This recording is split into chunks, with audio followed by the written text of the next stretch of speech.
नमस्कार दोस्तों, प्रयास के इस डिजिटल प्लेटफॉर्म पर आपका हार्दिक स्वागत है, अभिनंदन है। दोस्तों, मैं जयप्रकाश सैनी। पिछली क्लास में अपन ने यहाँ संधि का जो टॉपिक ले रखे थे उन पर चर्चा करी थी, जिसमें अपन दीर्घ संधि और यण संधि, दो संधि तो अपन पढ़ चुके हैं। आज की अपनी जो क्लास होनी है उस क्लास में हम यण संधि से आगे जो संधि के भेद बचे हैं उन पर हम चर्चा करेंगे। दोस्तों, जब भी आप वीडियो देखते हैं तो वीडियो को अधिक से अधिक शेयर कर दें, उसको लाइक करें और चैनल को सब्सक्राइब करें। अधिक समय न गंवाते हुए हम अपनी क्लास की ओर आगे बढ़ते हैं। जैसा कि कल हमने चर्चा की थी दीर्घ संधि और यण संधि, स्वर संधि के जो 8 भेद थे उनमें से 2 भेदों की हम चर्चा कर चुके हैं। उसके बाद जो अगला भेद है वह गुण संधि। तो आज हम आगे बढ़ते हैं गुण संधि पर। तो चलिए स्टार्ट करते हैं गुण संधि। अपनी जो आज की क्लास है उसमें हम बात करेंगे गुण संधि की। सबसे पहले तो आपकी जानकारी के लिए मैं बता दूं, गुण संधि इसमें जो वर्ण बनना है वो गुण वर्ण बनना है। अब गुण वर्ण कौन से होते हैं और कौन से नहीं होते, तो सबसे पहले हम बात गुण संज्ञा की कर लेते हैं।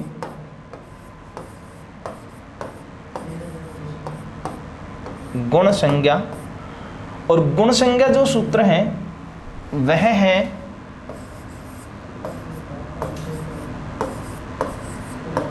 अदेंग गुण है। अदेंग गुण है, इसका अर्थ है अत से तात्पर्य है ए तथा एंग। एंग से तात्पर्य एंग प्रत्याहार का वर्ण, और एंग प्रत्याहार के वर्ण हैं ए तथा ओ। तो यहाँ हम ऐसे कहेंगे कि ए तथा ओ, ये 3 वर्ण हैं, और इन तीनों वर्णों की कौन सी संज्ञा हो रही है? गुण संज्ञा। और गुण संज्ञा होने के कारण ये जो वर्ण हैं वे कहलाते हैं गुण संज्ञक वर्ण।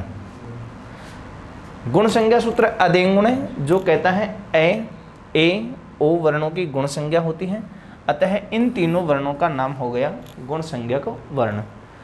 अब बात करते हैं परिभाषा की। गुण संधि की जो परिभाषा है उस परिभाषा की यदि हम बात करें तो आप ऐसे कह सकते हैं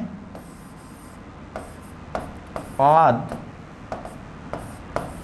गुण है। गुण संधि की जो परिभाषा है वह है आद गुण है। अब आद गुण से तात्पर्य आप कहेंगे ए या आ से परे। आद से मतलब है ए या आ से परे, मतलब आप ऐसे कहें कि ए या आ के बाद अगर ए अथवा आ हो और उसके बाद में ई उ री अथवा ली, इनमें से कोई सा वर्ण विद्यमान हो, ए या आ के बाद ई उ री में से कोई वर्ण विद्यमान हो, तो दोनों वर्ण आपस में मिलेंगे और दोनों वर्णों के स्थान पर एक ही वर्ण बन जाएगा, जिसको हम नाम देंगे गुण एकादेश।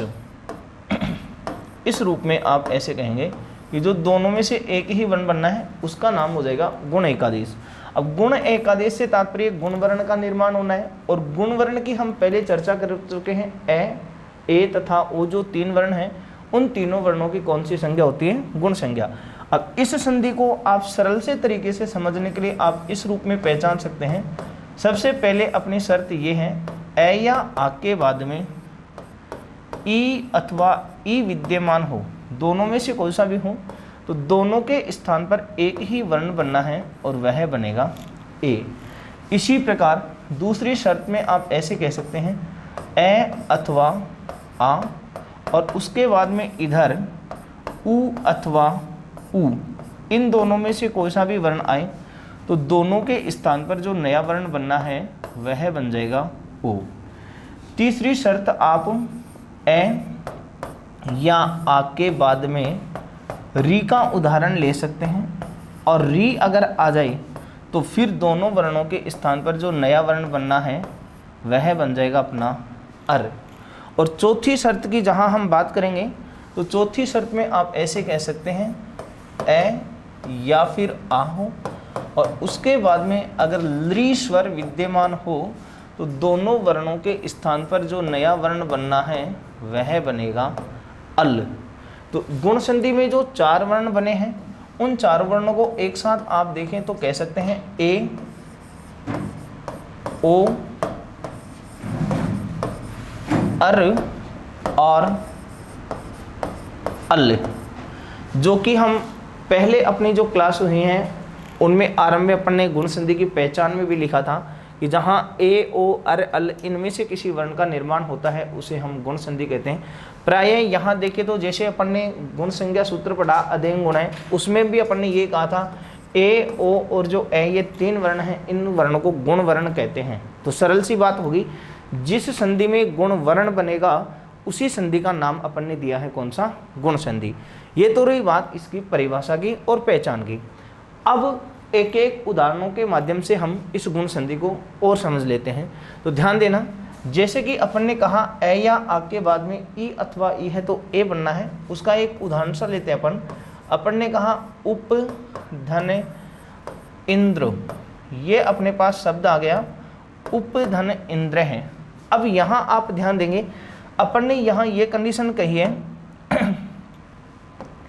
कि उप में यहाँ पर ए विद्यमान है और इंद्र में यहाँ पर ई विद्यमान है।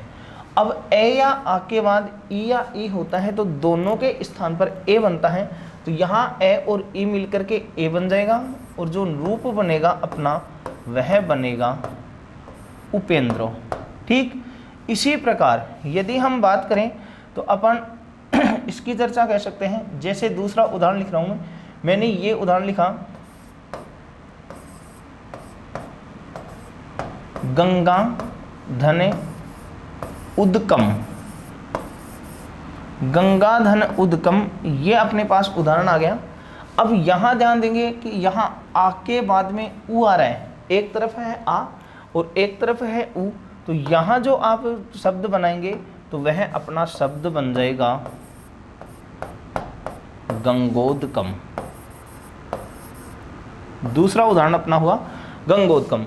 गंगा में अंत में आपने देखा कि यहाँ आ विद्यमान है और उद्गम के आरंभ में अपने ढूंढा कि यहाँ उ विद्यमान है, तो आ और उ दोनों मिलकर के ओ का निर्माण करते हैं, तो अपना शब्द जो बना वह बना गंगोदगम।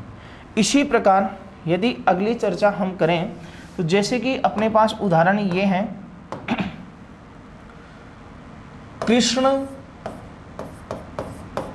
और उसके बाद में अपने पास शब्द आ गया रिद्धि। ये उदाहरण है कृष्ण प्लस रिद्धि। यहां ध्यान देना,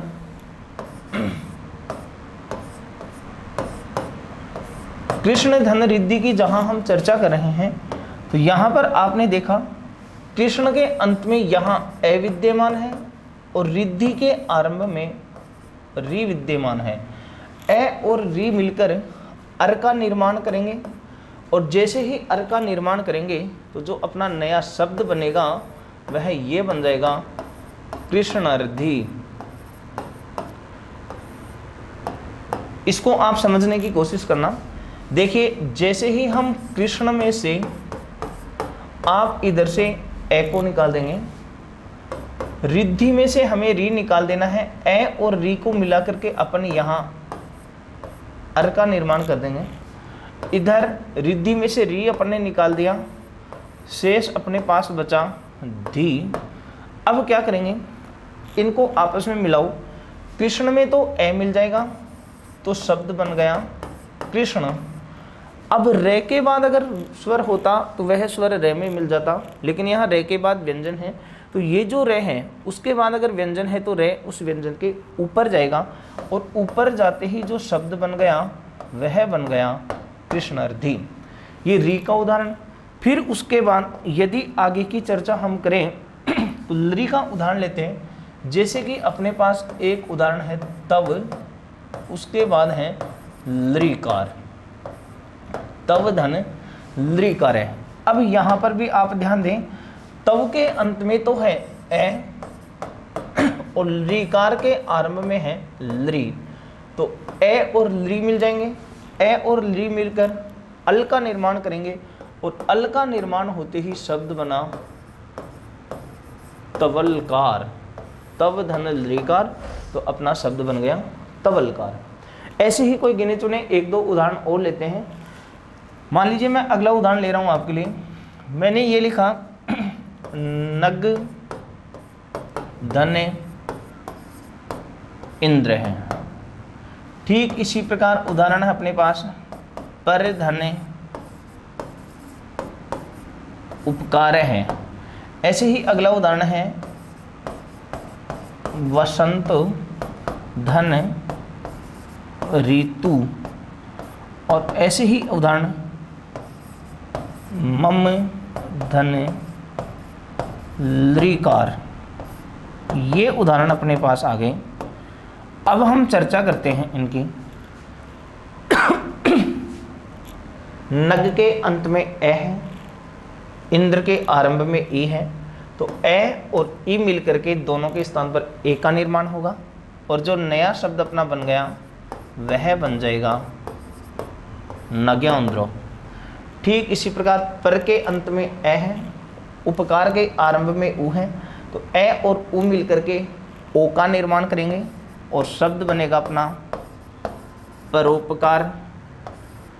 इसी प्रकार वसंत के अंत में ए और ऋतु के आरंभ में री का प्रयोग हुआ है, तो ए और री मिलकर अर का निर्माण करेंगे और शब्द जो बनेगा अपना जो शब्द बनेगा वह बनेगा वसंत ऋतु। अपना जो नया शब्द बन गया वह बन जाएगा वसंत ऋतु। ठीक इसी प्रकार अगर मम धन लृकार की हम बात करते हैं तो मम के अंत में है ए और लृकार के आरंभ में लृ, तो ए और लृ मिलकर अल का निर्माण करेंगे और जो शब्द बन गया वह बन जाएगा ममलकार है।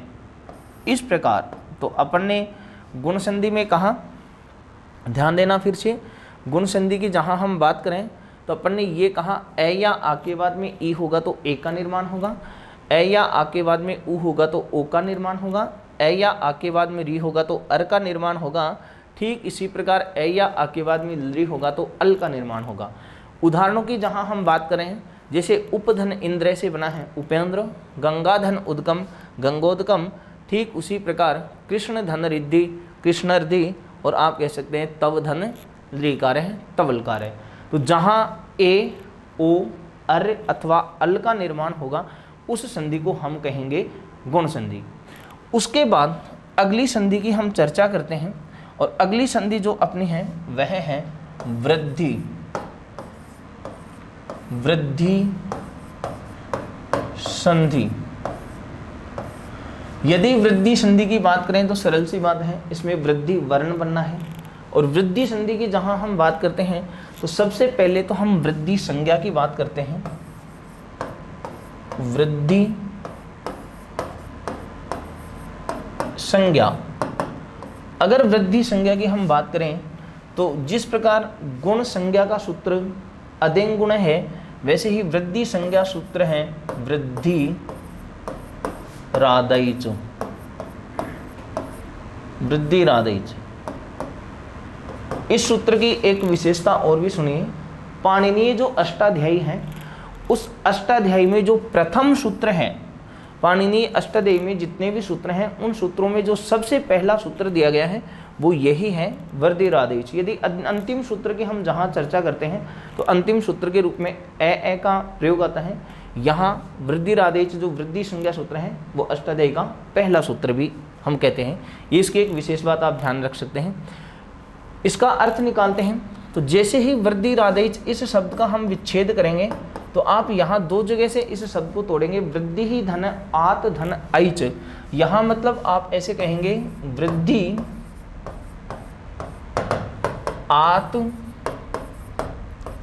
और ऐच, ये अपन इसका विच्छेद करें हैं, सूत्र का विन्यास करें हैं। आत से तात्पर्य आ से है और ऐच से तात्पर्य ऐच प्रत्याहार के वर्ण हैं, और ऐच प्रत्याहार के वर्ण में अपन ने कहा ऐ तथा औ। ये तो जिस प्रकार अदेंग गुणे में ए ओ तीनों की गुण संज्ञा हुई थी, वैसे ही वृद्धि आदेश से आ ऐ औ, ये जो तीन वर्ण हैं, इन तीनों वर्णों की कौन सी संज्ञा हुई है? वृद्धि संज्ञा। और वृद्धि संज्ञा होने के कारण ये जो वर्ण है, तीनों वर्ण, उन वर्णों का नाम होगा वृद्धि संज्ञक वर्ण। अब रही बात ये कि ठीक है, हमें ये तो पता चल गया कि आ ऐ औ जो वर्ण है वो वृद्धि वर्ण है, इनकी वृद्धि संज्ञा हुई है।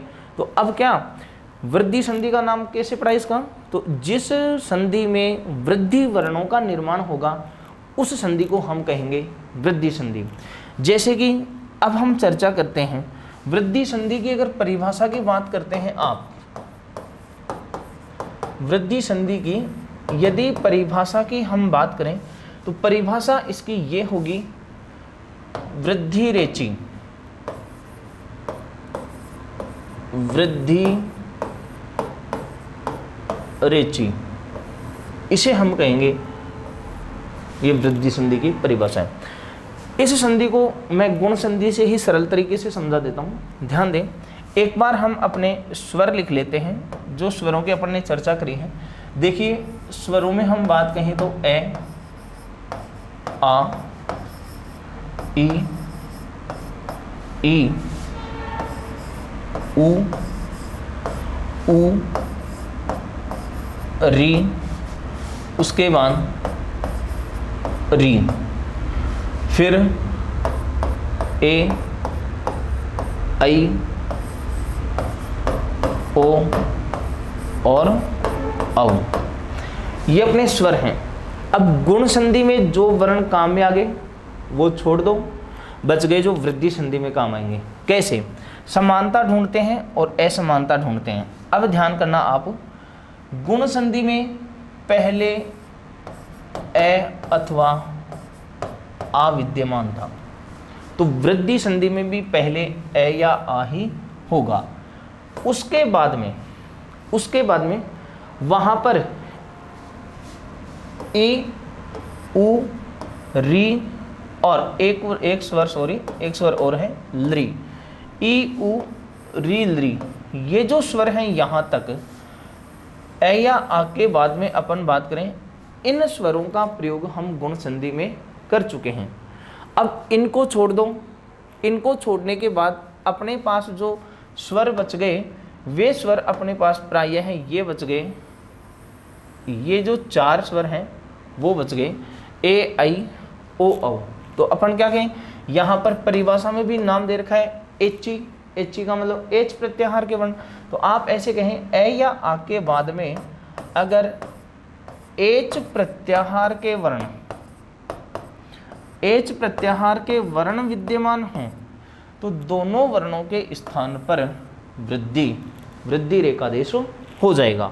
मतलब इसका सरल सा तरीका आप यदि ढूंढे तो आप ऐसे कह सकते हैं, ए अथवा आ हो, उसके बाद में या तो आ जाए ए या फिर आ जाए ऐ। इन दोनों में से अगर कोई सा वर्ण आ रहा है तो दोनों वर्णों के स्थान पर वृद्धि वर्ण बनेगा ऐ। ठीक इसी प्रकार अगली शर्त आप ये ध्यान रख सकते हैं, ए या आ के बाद में या तो ओ विद्यमान हो या फिर औ विद्यमान हो, तो दोनों वर्ण मिलकर के दोनों वर्णों के स्थान पर एक ही वर्ण बनना है और वह बनेगा वृद्धि वर्ण। और जैसे ही वृद्धि वर्ण की बात करेंगे हम तो यहाँ बन जाएगा अपने पास ऐ। तो वृद्धि संधि में या तो ऐ का निर्माण होगा या फिर औ का। वृद्धि संज्ञक वर्णों में आ भी बचा था, लेकिन जिस प्रकार गुण संधि में अर का प्रयोग हुआ था ठीक उस प्रकार वृद्धि संधि में अर के स्थान पर आर बनेगा। अब आर के जो उदाहरण हैं वो इस सूत्र से नहीं होंगे। अब वो क्यों नहीं होंगे?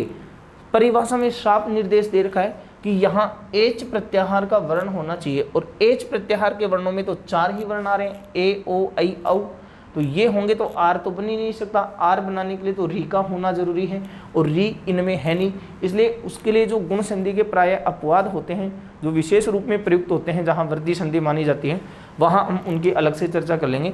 इस परिभाषा के अनुसार अपने यहाँ जो जो उदाहरण आने हैं आपके, वो ऐ तथा औ के ही होंगे, क्योंकि एच प्रत्याहार में ये 4 ही वर्ण स्वीकार किए जाते हैं। तो चलिए अब बढ़ते हैं हम इस वृद्धि संधि के उदाहरणों की ओर। जैसे कि अभी हम बात करें, एक उदाहरण है अपने पास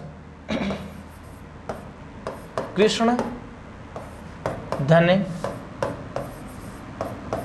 एकत्वम, ये उदाहरण अपने पास है, कृष्ण धन एकत्वम। अब आप यहां ध्यान दे सकते हैं, कृष्ण धन एकत्वम में कृष्ण के अंत में ए विद्यमान है, एकत्वम के आरंभ में ए विद्यमान है। तो आप क्या करेंगे, ए और ए ये दोनों मिलेंगे, और दोनों के स्थान पर एक ही वर्ण बनना है, वृद्धि वर्ण ऐ। और जैसे ही ऐ का निर्माण होगा तो जो नया शब्द बनेगा अपना, वह बन जाएगा कृष्णैकत्वम, कृष्णैकत्वम। इसी प्रकार दूसरा उदाहरण लेते हैं। अपने पास एक उदाहरण है देव धन ऐश्वर्यम, देव धन ऐश्वर्यम, ये है उदाहरण। अब यहाँ आपने ध्यान करो, देव के अंत में तो है ए, और ऐश्वर्यम के आरंभ में है ऐ।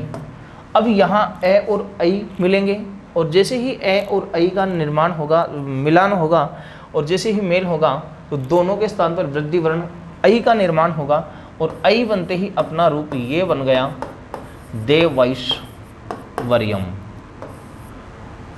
अगले उदाहरण पर हम चर्चा करते हैं। अगला उदाहरण है अपने पास गंगा धन ओघै, ये उदाहरण आ गया अपने पास, गंगा प्लस ओघै। अब यहाँ पर गंगा के अंत में जो वर्ण आया है वह आ रहा है आ, और ओघै के आरंभ में जो वर्ण है वह है ओ। तो अब क्या होगा, यहाँ आ और ओ मिलेगा, और आ और ओ के मेल से जो वृद्धि वर्ण बनना है वह औ बनेगा, और जैसे ही औ बनेगा तो अपना जो शब्द बनेगा वह बन जाएगा गंगौघै। इसी प्रकार आगे वाले उदाहरण की हम चर्चा करते हैं।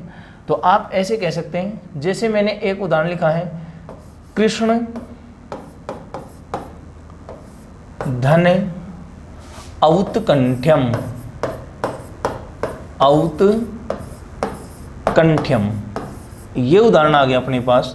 अब आप यहां समझने की कोशिश करें, जो कृष्ण उत्कंठ्यम अपन ने उदाहरण लिखा है, उसमें कृष्ण के अंत में जो वर्ण आ रहा है वह है ए, और औत्कंठ्यम के आरंभ में जो वर्ण है वह है कौन सा, औ। यहाँ ए और औ का मेल होगा, और ए और औ के मेल से जो नया वर्ण बनना है वो वृद्धि वर्ण औ बनेगा, और औ बनते ही इन दोनों के संयोग से जो नया शब्द बनेगा वो अपना बन जाएगा कृष्ण औत्कंठ्यम।